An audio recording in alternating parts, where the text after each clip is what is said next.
Bismillahirrahmanirrahim. Welcome to Superior Group of Colleges Learning Management System. I am Muhammad Waqar Shoaib, your physics teacher.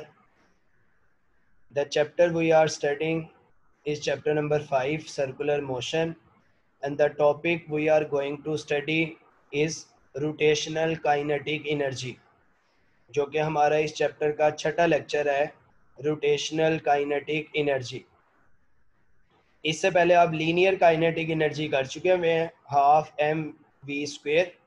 अब आप यहाँ पे rotational kinetic energy करेंगे कि rotational kinetic energy को किससे रिप्रेजेंट करते हैं, प्लस इसके अंदर एक एग्जांपल है कि आप डिस्क और हुक की वेलोसिटी कैसे फाइंड कर सकते हैं, रोटेशनल काइनेटिक एनर्जी कैसे फाइंड कर सकते हैं। तो आइए स्टार्ट करते हैं हमारा ये लेक्चर।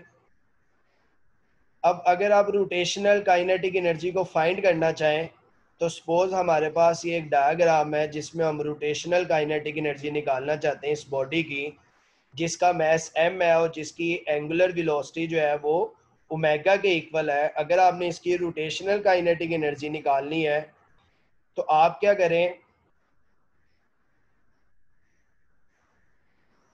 ये आपके पास एक फार्मूला होता है v is equal to R omega का, क्योंकि आपको पता है कि जो काइनेटिक एनर्जी है उसका फार्मूला होता है half M V square, half M V square linear kinetic energy का। अगर आप लीनियर से एंगुलर में जाना चाहते हैं तो ये रिलेशन v का यूज करेंगे, तो ये हो जाएगा r1 ओमेगा का स्क्वायर हो जाएगा। तो अगर आप मास 1 की रोटेशनल काइनेटिक एनर्जी निकालना चाहें तो आपके पास आ जाएगी half m1 r1 omega square. अब यहाँ पे देख सकते हैं, if a spinning body about an axis with an constant angular velocity, each point will be represented in a circular path and therefore has some kinetic energy. To determine the kinetic energy of the spinning body, we imagine it to be composed of tiny pieces of mass m1, m2 and so on. If a piece of mass m at a distance from the axis of rotation as shown in figure. अब अगर आपके पास एक से ज़्यादा message हैं, आप उनकी rotational kinetic energy निकालना चाहते हैं, तो आप mess m1, mess m2, mess m3 सबको प्लस कर दें, तो आपके पास रोटेशनल काइनेटिक एनर्जी का आ जाएगा half m1 r1 square plus m2 r2 omega square plus m3 r3 omega square and so on. अगर हम इसको समराइज करें तो हमारे पास रोटेशनल काइनेटिक एनर्जी का आंसर आ जाएगा, इसको ओपन करेंगे तो एम आर स्क्वायर जो है वो मोमेंट ऑफ इनर्शिया के इक्वल होता है। तो रोटेशनल काइनेटिक एनर्जी का आपके पास फार्मूला आ गया है हाफ आई ओमेगा स्क्वायर। ये रोटेशनल काइनेटिक एनर्जी का फार्मूला है, आप देख सकते हैं उसका फार्मूला था हाफ एम वी स्क्वायर, उसमें एम लीनियर इनर्शिया और वी लीनियर वेलोसिटी होती है, इसके अंदर आई एंगुलर इनर्शिया और ओमेगा एंगुलर वेलोसिटी होती है। सो काइनेटिक एनर्जी रोटेशनल आ गई है हाफ आई ओमेगा स्क्वायर।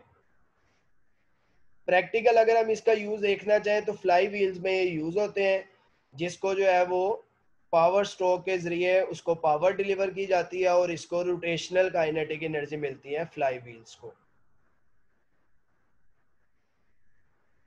अब आपने यहाँ पे क्वेश्चन करना है कि आपके पास अगर एक डिस्क है और एक हुप है, डिस्क और हुप, जैसे यहाँ पे ये सेकंड वाली डिस्क है और ये थर्ड वाली जो ब्लू कलर में ये हुप है, हमने ये फाइंड करना है कि इनकी रोटेशनल काइनेटिक एनर्जी किसके इक्वल होती है, नंबर 1। और नंबर 2 आपने ये फाइंड करना है कि इनकी किसकी वेलोसिटी ज्यादा है बॉटम पे जब ये आएंगे।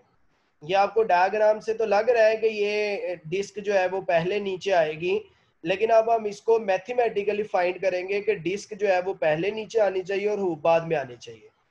तो हमारा क्वेश्चन है kinetic energy of disc and hoop. तो अगर हम डिस्क की फाइंड करना चाहें तो हमें पता है काइनेटिक एनर्जी रोटेशनल का फार्मूला होता है हाफ आई ओमेगा स्क्वायर, जो अभी आपने फाइंड किया है। और काइनेटिक एनर्जी लीनियर का फार्मूला चेंज नहीं होता, ये वही रहता है हाफ एम वी स्क्वायर। हम अगर आप अपनी एग्जांपल डिस्कस करें तो फर्ज करें हमारे पास अगर एक लास्ट जो हमने डायग्राम की थी, अगर एक आपके पास इंक्लाइंड प्लेन पे एक मैश रखा हुआ है जो कि डिस्क है, तो डिस्क की उस वक्त उसके पास है पोटेंशियल एनर्जी। तो जब वो वहां से रोल्स डाउन होके नीचे आएगी तो उसकी दो काइनेटिक एनर्जी उसको मिलेंगी। एक काइनेटिक एनर्जी रोटेशनल मिलेगी और एक काइनेटिक एनर्जी लीनियर मिलेगी जब वो बॉटम पे आएगी। तो पोटेंशियल एनर्जी इक्वल होगी kinetic energy rotational plus kinetic energy linear. अब अगर हम इसके अंदर वैल्यूज लगाएं तो ये आ जाएगा mgh potential energy, half I omega square kinetic energy rotational and half mv square kinetic energy linear. Movement of inertia जो डिस्क का होता है, लेक्चर नंबर 3 और 4 में मैंने आपको बताया था कि डिफरेंट बॉडीज के मूवमेंट ऑफ इनर्शियाज जो कि आपने याद भी रखने हैं। तो डिस्क के लिए मूवमेंट ऑफ इनर्शिया होता है हाफ एम आर स्क्वायर। आप इसको यहाँ पे पुट करें मूवमेंट ऑफ इनर्शिया की जगह, तो ये रिलेशन आ जाएगा एम जी एच, हाफ की ये वैल्यू पहले से है, आई की जगह हाफ एम आर स्क्वायर आ जाएगा, omega square plus half M V square. अब इनको अगर हम मल्टीप्लाई करें तो ये 1/4 हो जाएगा M R square omega square plus half M V square हो जाएगा। अब आपको ये पता है कि v is equal to R omega है। अगर मैं इसको आर ओमेगा को ए की स्क्वायर में लिखूं तो ये आर ओमेगा का होल स्क्वायर आ जाएगा। So v is equal to R omega में ये रिलेशन आ जाएगा 1/4 M V square. R omega square को हमने v बना दिया है तो 1/4 M V square plus 1/2 M V square आ जाएगा।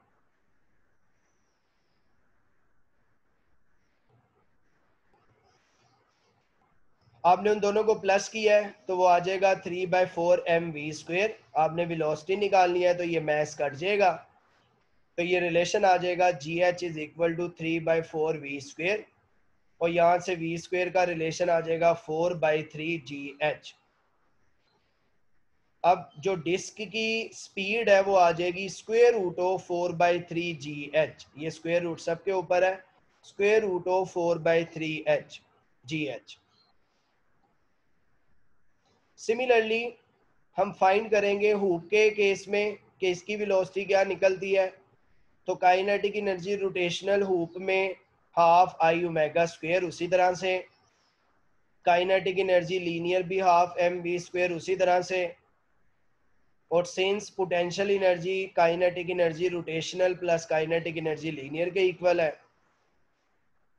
इसमें वैल्यूज पुट करेंगे तो kinetic energy rotational plus linear, तो ये रिलेशन आ जाएगा M G H half I omega square plus half M V square.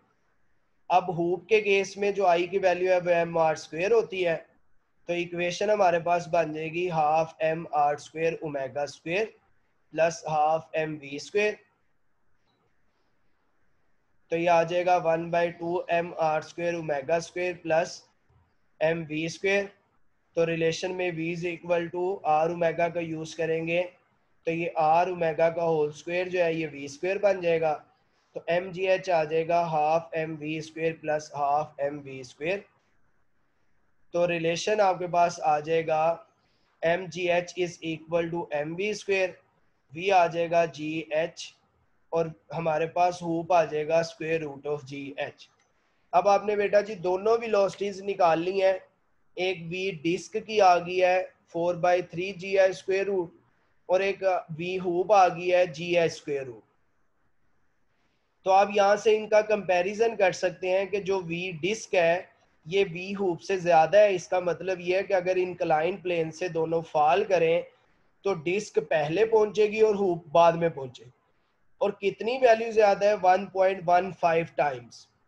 आप इनके दरमियान ये रिलेशन भी लिख सकते हैं कि इनका रिजल्ट ये है कि डिस्क की जो वेलोसिटी है वो 1.15 टाइम्स ज्यादा है हुप की वेलोसिटी से।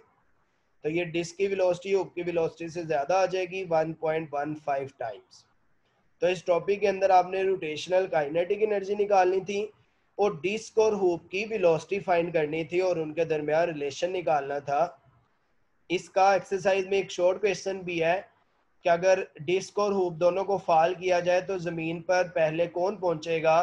तो आप बता सकते हैं कि डिस्क पहले पहुंचेगी क्योंकि डिस्क की जो वेलोसिटी है वो हुप से 1.15 times means 4/3 square root times ज्यादा है। तो ये बेटा जी आज का हमारा लेक्चर था जिसमें हमने काइनेटिक एनर्जी, रोटेशनल और डिस्क और हुक की वेलोसिटी फाइंड की है। जज़ाक।